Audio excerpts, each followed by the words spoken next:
My dear students, good morning. Today we start first lesson of the new book, The First Flight.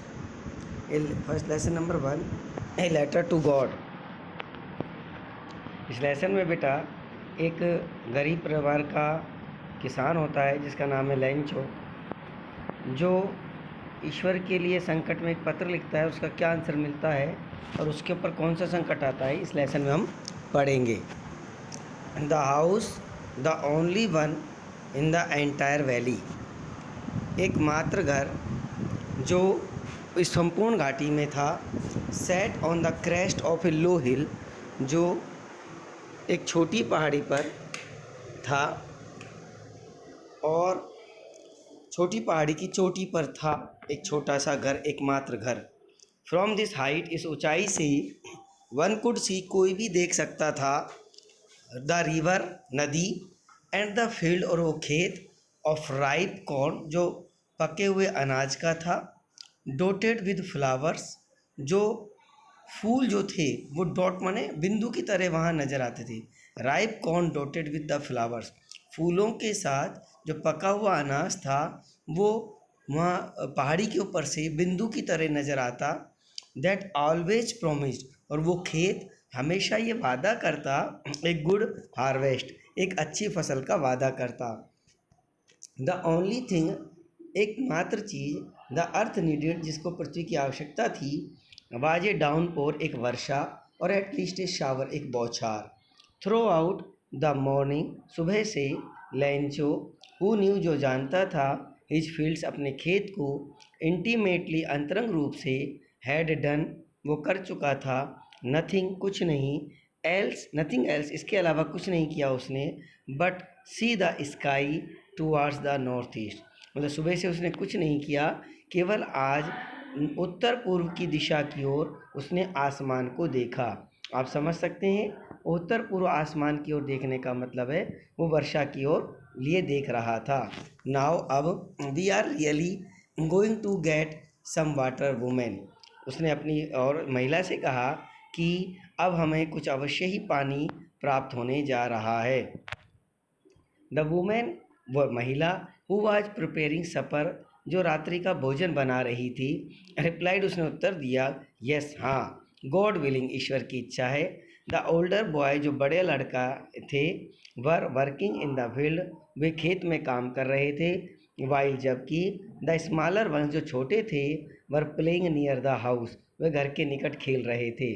Until the women called to them all, जब तक उस महिला ने उनको पुकारा नहीं, जब तक वो खेल रहे थे। कम फॉर डिनर, रात्रि के भोजन के लिए आ जाओ। It was during the meal, यह रात्रि के भोजन का समय था। And just as Lencho had predicted, जैसे कि लेंचो ने भविष्यवाणी की, अनुमान लगाया, big drops of rain began, बड़ी बड़ी बूंदें वर्षा की, बिगेन टू फॉल, गिरने लगी, आने लगी। इन द नॉर्थ ईस्ट, उत्तर पूर्व दिशा में, ह्यूज माउंटेन्स, बड़े पहाड़, ऑफ क्लाउड्स, बादलों के बड़े पहाड़, कुड बी सीन, देखे जा सकते थे, अप्रोचिंग, आते हुए। द एयर वाज फ्रेश, हवा ताज़ी थी, एंड स्वीट, और मीठी थी। The man went out for, और आदमी बाहर गया, फॉर नो अदर रीजन, और किसी कारण से नहीं, then to have the pleasure of feeling the rain on his body, अपने शरीर पर वर्षा की बूंदों का आनंद महसूस करने के लिए वो घर से बाहर गया। एंड वैन, जब, ही रिटर्न, वह लौटा, ही एक्सक्लेम्ड, उसे बड़ा आश्चर्य हुआ, there are not raindrops falling from the sky, आकाश में से वर्षा की बूंदें नहीं गिर रही, दे आर न्यू कॉइन्स, ये नए सिक्के हैं। The big drops are 10 cent, जो बड़ी बूंदें हैं वो 10 सेंट की हैं, और जबकि द लिटिल वंस, जो छोटी बूंदें हैं वो 5 सेंट की हैं।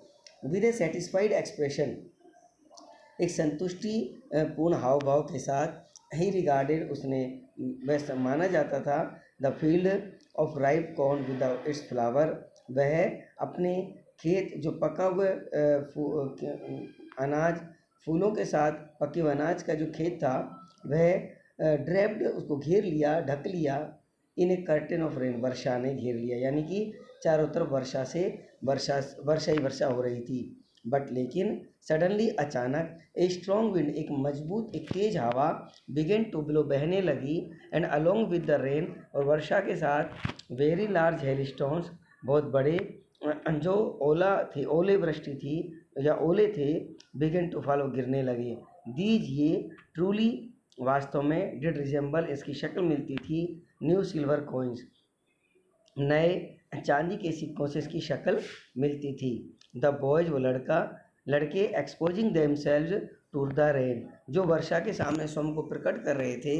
रेन आउट बाहर आए to collect the frozen pillars उस जमे हुए मोतियों को एकत्रित करने के लिए वो बाहर आए। It is really getting bad now यह वास्तव में अब बहुत बुरा होने जा रहा है। एक्सक्लेम्ड द मैन उस आदमी ने आश्चर्य से कहा। आई होप मैं आशा करता हूँ इट पासेज क्विकली ये जल्दी से निकल जाए अर्थात ओले गिरने बंद हो जाएं। It did not pass quickly लेकिन ये जल्दी नहीं निकला। फॉर एन आवर लगभग 1 घंटे the hail rained on the house जो ओले थे वो घर पर गिरने लगे बरसते रहे। द गार्डन बगीचा द हिल साइड पहाड़ी क्षेत्र एंड द कॉर्नफील्ड और अनाज के खेत में ऑन द होल वैली संपूर्ण घाटी में द फील्ड वाज वाइट इस तरह से खेत सफ़ेद हो गया ओले के गिरने से एज इफ मानो कि कवर्ड विद साल्ट कि वो नमक से ढक दिया गया हो। नॉट ए लीफ एक पत्ती भी रिमेन ऑन द ट्रीज पेड़ों पर न रही। The corn was totally destroyed जो अनाज था वो कम्प्लीटली नष्ट हो गया। द फ्लावर्स वर गॉन फूल चले गए फ्रॉम द प्लांट्स पौधों से। लेंचो की जो आत्मा है वाज फील्ड विद सैडनेस वो उदासी से भर गई। When the storm had passed जब वह तूफान निकल गया तो वह उदासी से भर गया। He stood in the middle of the field वह खेत के बिल्कुल बीचों बीच खड़ा रहा। सेड टू हिज सन्स अपने पुत्रों से कहा। ए प्लेग ऑफ लोकस्ट वुड यानी एक बीमारी का नाम है महामारी का नाम प्लेग यानी लोकस्ट माने होते कीड़े कीटाणु एक कीड़े या कीटाणुओं का एक जो plague would have left more than कुछ इससे अधिक छोड़ देता। द हेल हैज़ नथिंग लेकिन हैज़ लेफ्ट नथिंग लेकिन ये ओलों ने तो कुछ भी नहीं छोड़ा।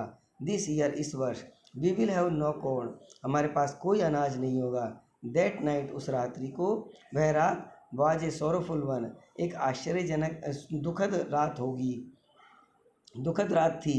ऑल ओवर वर्क हमने हमेशा काम किया फॉर नथिंग कुछ के लिए नहीं।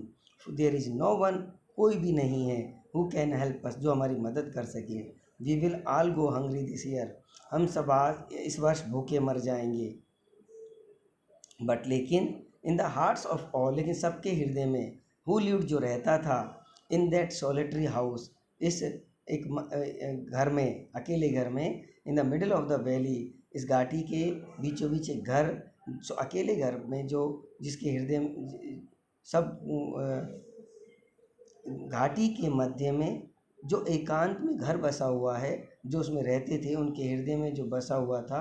There was a single hope एकमात्र आशा थी और वो थी हेल्प फ्रॉम गॉड ईश्वर की मदद की आशा। डोंट सो बी अपसेट उदास मत हो इवन तो यद्यपि this seems like a total loss यद्यपि ये पूर्णतः लॉस हो गया है नुकसान हो गया है। रिमेंबर फिर भी ध्यान रखो no one dies of hunger कोई भी व्यक्ति भूख से नहीं मरता है।